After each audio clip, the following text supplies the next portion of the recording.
Hello guys and welcome to the platform once again. In today's episode I'm going to review the historic milestone achieved by Rafael Nadal as he clinched his 21st Grand Slam title at the Rod Laver Arena in Australia at the Australian Open, and he becomes the second tennis player, with the exception of Novak Djokovic, to clinch all the 4 major slam titles by at least twice.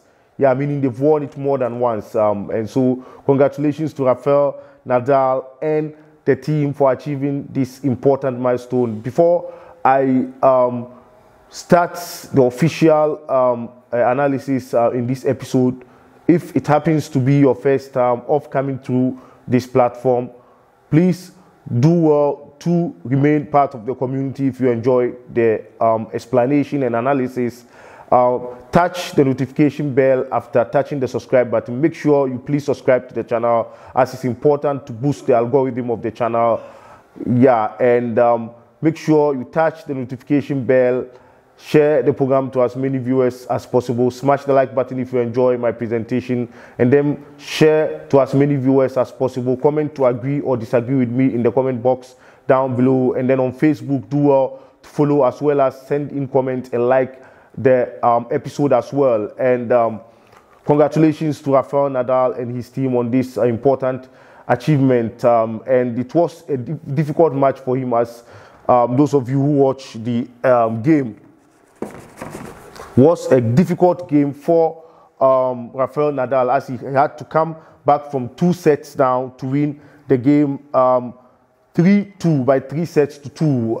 In the first set, he lost by 2 games to 6 in favor of Daniil Medvedev. In the second set, Daniil Medvedev had to win the tiebreak to get an advantage there, 7-6 in the entire scoreline of the set. They're making him 2 sets up before Rafael Nadal pull off a magic. And as somebody said, a former tennis player said, you never write off Rafael Nadal. He pulled off a magic, winning 6-4, and photocopied it with another 6-4 in the 4th set before winning 7-5 in the deciding set of the game. Was leading a point in time 5-2 of before Medvedev leveled at 5-5 before he stretched the lead once again by winning 2 extra games to win the match 7-5 on the day. And quite an important victory for Rafael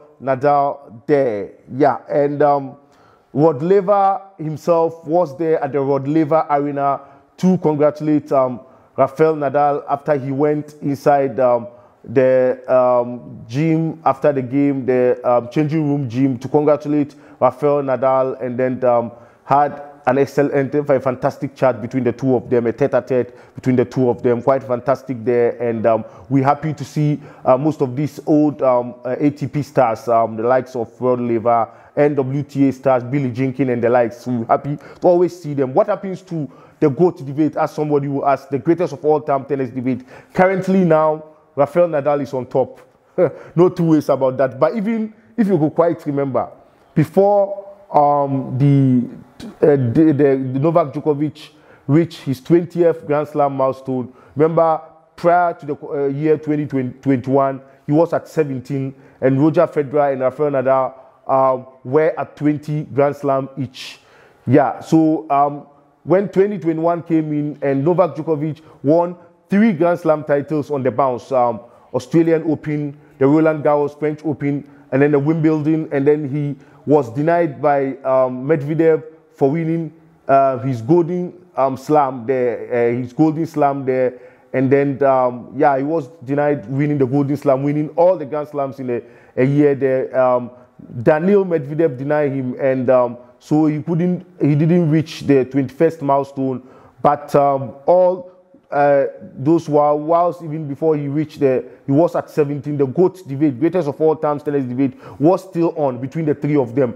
Roger Federer, remember, Rafael Nadal, and then Novak Djokovic, before even Djokovic leveled up. And so when you look at the potential of the battle to increase and the competition to increase, you look at Roger Federer, and I do agree with some analysts of the game that with respect to his injuries, it's unclear whether he will come back strongly to get another Grand Slam title to level up. But for Novak Djokovic, it's as a result of COVID-19 related issues. That was why he was barred from contesting the Australian Open and the French Open. Hopefully, if things do resolve, he may come back there. As you might have been aware in the media, some countries are trying to reclassify the pandemic status of COVID-19 to make it as some of the normal communicable diseases that we have. And so it depends on how that conversation goes, and hopefully Novak Djokovic should be allowed to contest, because I was thinking, though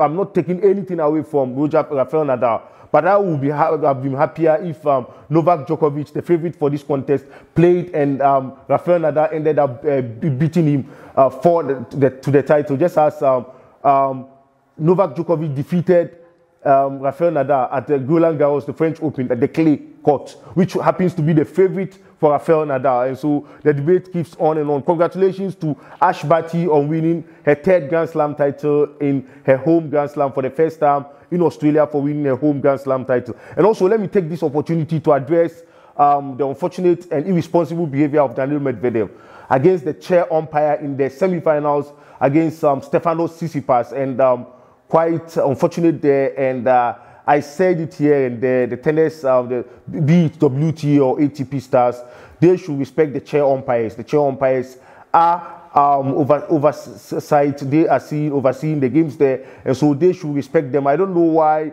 some of the tennis stars, sometimes when they are losing their games, they tend to take their anger on the chair umpires. I don't understand. You are playing your game. The chair umpire is just there to officiate and supervise the contest. He is not responsible for your mess, but they tend to take their anger on the chair umpire. It's quite unfortunate there, and he must be ashamed of himself, as just like I did to Naomi Osaka when she lost to Leila Annie Fernandez and she smashed her racket. Quite unfortunate, and I bashed her. And do you remember, she's still my girl as I support her. Raducanu, you know my favorite girls. Those of you who have been following the community, you know them. I don't need to repeat them. So, and if any of them does same, I'll bash them. Even Bianca Andreescu, whoever, I'll bash them. And so same to Daniil Medvedev. He should be ashamed of himself. And I'll go straight forward to say that the $12,000 tennis fine is just a peanut out of what he's taking away home. With respect to the second position now, currently in the region of $1.3 to $1.5 million, and you fine him $12,000. It's a joke. He should be fined around $100,000, so that will serve as a deterrent for other tennis players to refrain from such attitude in future. If you are losing the game, it's your own cup of tea and none of the business of the chair umpire. Let me try and see if I can pull some statistics and of the game there to analyze what really happened on the night with respect to some of the statistics of the game. Yeah, when you look at the total points of the game, I'm trying to go into the statistics because it's important. Daniil Medvedev did most important things by winning most of the points. But he didn't win the game because Rafael Nadal won the most important points of the game.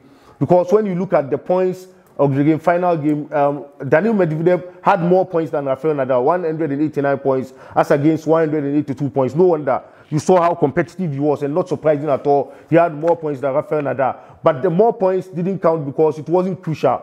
When you get more points, let's say 40 love to win a game, right? You've gotten all the 4 points in that game to win the game. But in terms of the final determination, you won a game, right? And somebody will go and win 40 to 30 and will win the the game point there. And by winning the game point there, your point will be closer to him. But no, the most important is that he's taking the game over and ultimately may take the set away from you.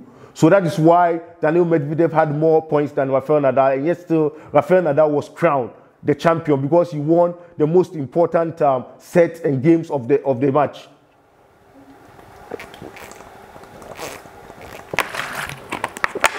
Yeah, so quite fantastic statistics there. Yeah, and you could see that on the court, the athleticism of Daniil Medvedev was evident there, and he gave no wonder he gave Rafael Nadal a tough time. Rafael Nadal, as a fighter, fought on till he pulled off one of the greatest comebacks in his tennis career to win the 21st Grand Slam title. Yeah, so maximum points in a row. We saw Medvedev getting 7 there, and then Rafael Nadal getting 6 there. Maximum games won in a row. Daniil Medvedev still on top, 5 there. Games, he won 5 games in a row. And then Rafael Nadal won 3 in a row. Games won, you see, that's the most important areas that I was talking about. Rafael Nadal had 27 games won, and Daniil Medvedev had 26 games won. So it was close. You saw it, that he only beat them with 1 game. But as I said, he did it where it mattered most. The important part of the set and the game, that was the match. That was why he took him off there and defeated him. So not surprising at all, he was crowned the champion of the night. So do the important things and you win the game. So hopefully the next Grand Slam, the Roland Garros will be in shape, and most of the players will be going to the tours, the WTA tours and the ATP tours to retrain as well as tune and shape themselves up for the challenges coming for the year. And congratulations to Rafa Benitez and the team, but I still say the GOAT debate is still on, though Rafael Nadal is still having the advantages, as Marcos Alonso of Chelsea tweeted. As a Spanish and Madrid boy, you respect, of course, he is a Rafa fan, and so Nadal having the advantage. And I agree with Marcos Alonso that Nadal is having the advantage, and this is where I draw the curtains down on today's edition. If you haven't subscribed to the channel, please, please, please.